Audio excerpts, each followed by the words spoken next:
two guys got experience with. Mike, obviously, we played when he was at the Jets, and he had a great game, unfortunately. So he just always followed his career. Remember him coming out of the draft when he was at Western Kentucky. I was a quarterback coach in L.A. So always followed his career. Done a great job. And so now he's got an opportunity to come in here and see what we're about, and we can see what he's about. Same with Sean. I recruited Sean a little bit. He didn't listen to me, but he went to Penn State instead of UC. But so I got to know him during that process. I've always followed him and his brother and his family. And so, again, it's great additions to our practice squad that'll come in here and start to learn our offense and see where it goes from there. What were the traits you were most looking for when you guys were discussing what to do with that? Was it experience? Was it your system, compatibility? Well, number one, best available. We assess the list and guys that we've got some awareness and familiarity that we've studied that we think have ability to come in here and do it. The next part is these two guys have both heard the verbiage. They've been around coordinators that maybe I've worked with that it's the same family of terminology, so this stuff isn't foreign to them. So they have a little bit of a head start as they walk in the door and start to study up on it yesterday.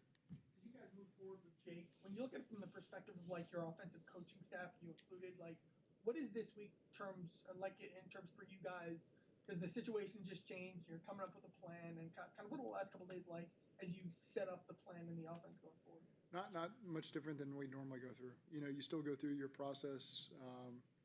Every defense is unique, so it doesn't feel like we've really had a totally normal week yet. You have week one, all the unknowns that come with that. Week two, Jacksonville, like I said the other day, new coordinator. What is his identity? What's he waiting to show us?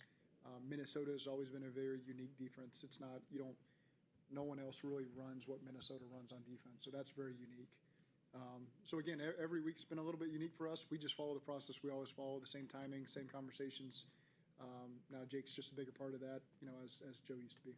How much do you just kind of jump right into, this is the situation right now, kind of let's start working and keep that schedule on task? 100% jump right in and try to stay with the same rhythm.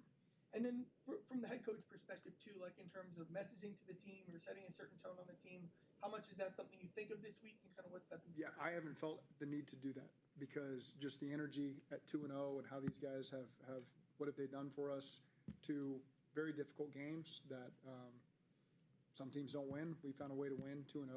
So these guys have a lot of confidence in themselves and each other, a lot of confidence in Jake. And so, again, our focus right now is just being 3-0. It's a tremendous opportunity to go on the road in a hostile environment, one of the toughest we'll ever face against a team that we got a lot of respect for. They've obviously had some tremendous seasons, and they're fighting the same way we are right now. So the team is in a really good headspace right now. Expect a great days of work, and then we'll go from there.